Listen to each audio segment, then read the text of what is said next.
Shadow of the Eagle, designed by Jose Antonio Vargas Zuniga. The Shadow of the Eagle is a standard system of rules covering operational combat of the Napoleonic period. Each scenario covers a different battle. I'm looking here at Medellin, 1809. Usually from the Spanish War of Independence, that's 1808 to 1814, also known as the Peninsular Campaign outside of Spain. The games may be played solitaire between two players or between two teams of players.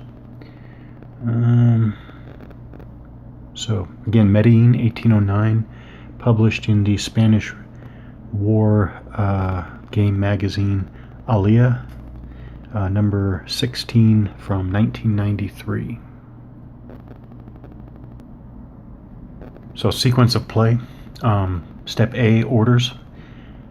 From the beginning of the second turn.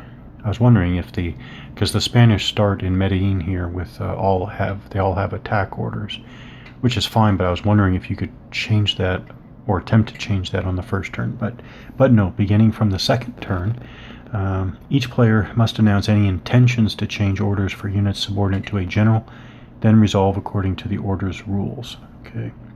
Then we have the French phase. So this is B, step B, French phase, which will always precede step C for the Spanish/Allied side, except of course by scenario or by battle rules here in Medellin.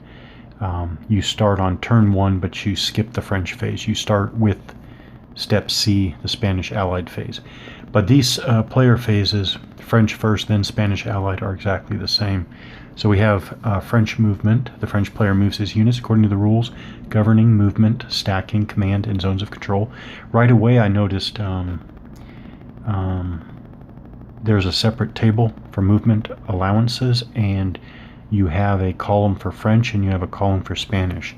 So French infantry, for example, has a movement allowance of 4, but Spanish infantry has a movement allowance of 3. So there are differences. I noticed that already. Stacking. Well, we'll get to that, but not unlike the La Bataille series, these individual units have a specific numerical strength corresponding to their, more or less their manpower level. And so you have anywhere from a low of, I see a 3, I see a 4. I'm trying to think. I don't see a 2, but maybe there is a 2, but I see a 3. And I'm not counting the leader counters. The leader counters interestingly have a strength as well. I'm not sure yet how to deal with that, so I'm discounting the leaders here. Okay, but the smallest strength no, that's leader 2. Yeah, okay, so I guess 3 is the smallest I can see from here. All the way up to, I see a 12, another 12. Let's see if there's more than, okay, I guess 12 is the strongest I can see here. So roughly between 3 and 12. Okay, so I think stacking is by strength points. Don't know about zones of control yet, except I do know, I think all units face a vertex. Okay, then we have Spanish defensive fire. The Spanish allied player resolves fire combat. Then the French offensive fire. The French player resolves fire combat. Then French shock combat. The French player resolves shock combat and conduct movement after combat. So then you have the Spanish allied phase. It's exactly like the French with roles switched. Then you have step D, which is reorganization. Both players attempt to reorganize units. I don't know what's involved with that. Yeah, I don't know. And then step E is end of turn, advance the turn marker 1 space. So I've gone ahead and I've moved the entire Spanish line from the left all the way to the right. These guys came on as reinforcements, as well as the grenadiers here.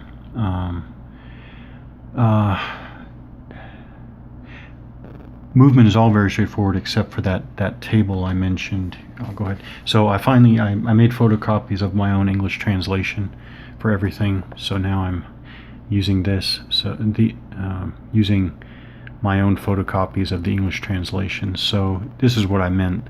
Like French infantry has a movement allowance of 4, Spanish infantry 3. Or down here, light cavalry. French light cavalry has 7. Spanish light cavalry has 6 movement allowance. I say that because these were the two values used most often across the Spanish line. So all these infantry have... Yeah, the light infantry does not have a separate line. So all these Spanish infantry moved with movement allowance of 3, and all of the cavalry moved with a movement allowance of 6. Now, I say that because all this cavalry, you got cavalry over here, and then you got cavalry here and here, and then of course on the far right there, all Spanish cavalry is treated as light cavalry. That's in the Medellin battle rules. And while I'm at it, there's another global thing. So while the rules talk about shock troops, shock units, and yeah, I don't know what's involved, but the rules for Shadow of the Eagle have a category of shock troops, but no units in this battle on the Spanish or French side are considered shock troops. So all the rules about shock troops can be ignored, and also when I'm looking at the Spanish side like now, all the cavalry are considered light. So I think that they've moved appropriately. This is an example way over here of that guerrilla formation I talked about. So here's the parent unit. Actually, I'll wait till I can zoom in to see the details there. But I put that French far left infantry unit in skirmish or guerrilla formation on the flank there. I'm not sure if that's allowed. I'm not sure if you can start the game in anything other than normal line formation, but I went ahead and started off with this unit here on the flank is also in skirmish formation. So I did that. I want to see how it works, so I started right away. I think that we go to French defensive fire. So I guess my questions can...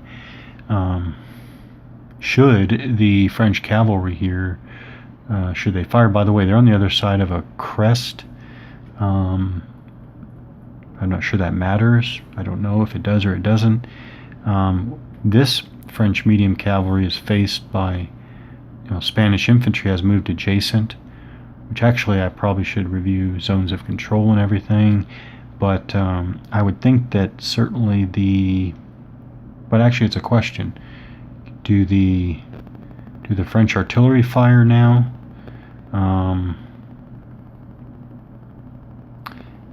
And then that'll raise the consideration of the crest. I'll tell you right now, I like this. This is not pancake terrain, so what that means is this is crest terrain, meaning let me get a good example. Let me put something on an easy line. So here we have Spanish cavalry, medium cavalry, and here we have Spanish medium artillery. Here we have French cavalry, a French target, doesn't matter. The crest is here, and so it's easy eyeball. Is the crest equal distant between the two or closer to the target? Line of sight is blocked. Basically, if the crest is closer to the firer, if the crest is closer to the firer, you have line of sight. So you don't have to be at the edge like pancake terrain to get your line of sight. I wondered that right away because the Spaniards are coming off of this high ground, and so right away I needed to know, are all these guys back here seeing nothing but the edge of the drop off there? No, that's not the case. They are seeing beyond the crest basically. Okay, so we'll look at some things, but hopefully the French can get some defensive fire in right away. Let me mention this because it might influence what the French are going to be able to do here. So my game came with this, which I went ahead and photocopied as well. So it's an orders record. You got all your commanders here, and then you have 1 through 16 turns, and then you have a little key down here. These are the 6 orders I talked about, which includes no orders. But in game terms, there's no orders, attack, skirmish or harassment, maneuver, defend, and retreat. Now, what I decided was that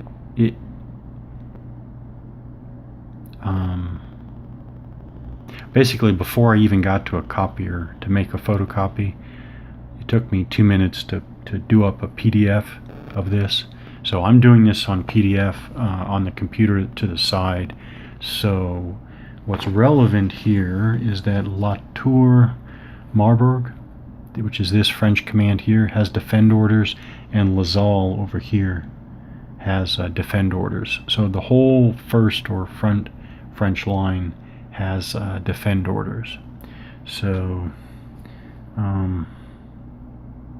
well, actually it's easy. The remainder, this is Vilat here, Ruffin, and then there is a Laval way back there, but I didn't find any units to go with him, but he's on the order sheet. I'm not sure what to do with him yet, but all those 3 leaders back there by the town of Medellin, they have no orders. So no orders back there, and defend in the front here. So I think that's gonna, well, I think that says something about defensive fire. Yeah, so I found the answer to my question. Defensive fire is only against our adjacent targets, even artillery. So all this French artillery back here, they're not firing during this defensive fire phase. So we are only talking about French cavalry that's just been that's just made contact with Spanish infantry, and French cavalry that's just made contact with Spanish cavalry. I hope I said that all right.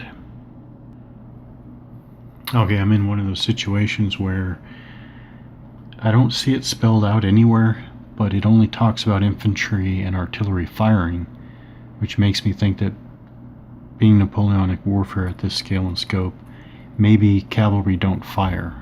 Cavalry only do shock combat.